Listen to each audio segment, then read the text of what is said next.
Welcome to Tuesday Crackle Reviews. Today I'm going to do a little something different. It's not going to actually be a Crackle review, but it's like four movies I got to watch on DVD, and they're more recent movies, so I want to talk about those instead. The first movie is Despicable Me 3. I really enjoy the Me, Despicable Me series with the Minions. I've seen all of them, and now with number 3 I have seen all of them. Uh, it was a pretty good movie. I wouldn't put this series in my top favorites or nothing, but they're good movies. Um, Basically, Drew discovers that he has a brother and that his father was also an arch villain and that his father passed away not too long ago. And he teams up with his brother to take on a supervillain. And the supervillain, which is pretty cool, is played by Trey Parker from the South Park. Um, so uh, so they team up. They end up defeating the main villain, and then towards the very end, my favorite part of the whole movie was when Drew's brother decides that he's gonna be a villain himself, but Drew got on to being a good guy again. So him and his wife look to see his brother taking off with some of the minions, they go, "We gotta go stop him," his wife says, and he goes, "He's my brother. We'll give him 5 minutes." I really like that scene. That was a pretty cute scene. The next movie I got to see was the new Jumanji with The Rock and Jack Black and Kevin Hart. That was a really good movie too. I really liked how it tied in with the original movies by having the board game be washed up on the beach, and then somebody says, "Who plays board games anymore?" near it, and it turns into a video game instead. And that was really cool tie-in to bring the whole Jumanji series together. That's all you need. That's where they messed up on the new Ghostbusters. They just needed something to tie it together with the other movies. But instead, they went the route they did with Ghostbusters. But anyway, I digress. I really liked this movie. It was pretty good. Some of my favorite scenes. Well, basically, it's this boy finds it in like 1996, gets turned into a video game. He gets stuck in the game. And then, like in 2016, four kids get sent to the detention and they end up finding the game, hooking it up, and they get sucked into the game and they help him. Uh, they have to basically find this. They have this crystal. They have to go put it back in the statue and then say the word Jumanji and they get to come home. But they have 3 lives to do it, and they all pretty much get down to their last life. So it's like a do or die kind of situation where they're trying to get out of there. And so they go around and they have to fight this evil guy and everything. They eventually get the gym back in there, and so it's a pretty good movie.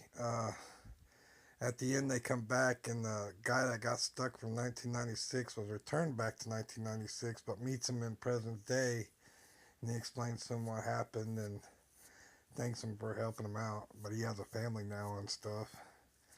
And then, like one of the character that The Rock plays, uh, he's in love with this girl, and he at the end they hook up. So that was a pretty good movie. The next movie I seen was Star Wars: The Last Jedi. Now, a lot of people online gave this movie like it wasn't a very good movie. I thought personally that it was alright for the Star Wars universe. Um, Basically, no, it's not really a major storyline, but like it was pretty neat little storyline. Prince, basically, basically what it is that the Empire has found basically discovered where the rebels are, so they're attacking the rebels. The rebels run away. First time they jump into hyper light speed, and then but now the Empire has technology where they can jumping to light speed themselves, so they track him down. And then they're like, meanwhile, Rey is on the planet where Luke Skywalker is, and she tries to get him to train him, which he he tries to train her a little bit, but not really. And then but at the end, Luke Skywalker becomes the hero by sending his Force self to where they're in trouble at, and using that to go after Finn, the or the Solo character that's now evil. The and then there's some other storylines where they're trying to do stuff, but basically all it is they're running out of fuel, and it's like a slow chase. I could see kind of why people didn't like this movie much, but I thought it was okay. I thought it did pretty good for what it was supposed to do. But at the end, you have them barely getting away from all the trouble and escaping the Empire, and the Empire is unable to track them now. So they managed to escape, but like they did lose a lot of rebels in it, and they have to go and try to get more recruits and stuff in the end. And but like Snow's dead, the main Empire, so now the evil Solo character is now in charge of all the evil, and he's going to be chasing down. You count on that. So I'm looking forward to see what Episode 9 is going to bring. I'm also looking forward to seeing what the Solo movie is going to be about. Checking that out when it comes out.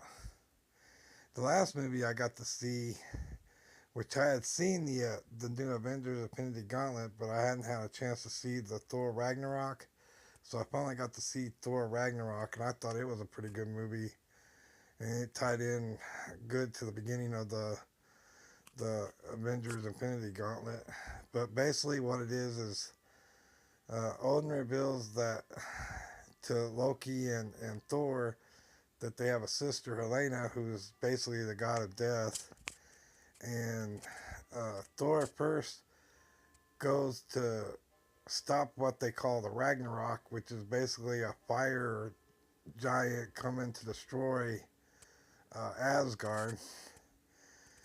But eventually, when they're fighting with the sister, they try to escape the sister, him and Loki, and they end up getting knocked off the bridge, and they end up in this place called Skad, I guess, or something like that.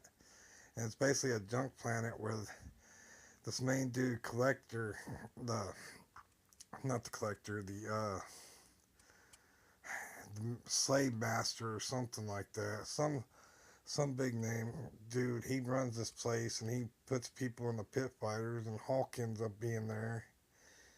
And so Thor more or less teams up with this Hawk person, Loki, and this chick there that's happened to be a Valkyrie, and they go back to Asgard and try to get everybody out of there.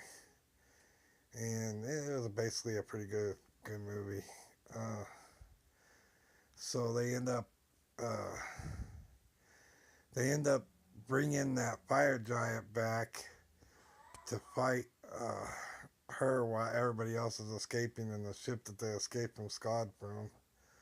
So that's how the movie ends. Oh, and in one of the fights that they have, Thor goes one on one with that Helena, and she ends up stabbing his eye out.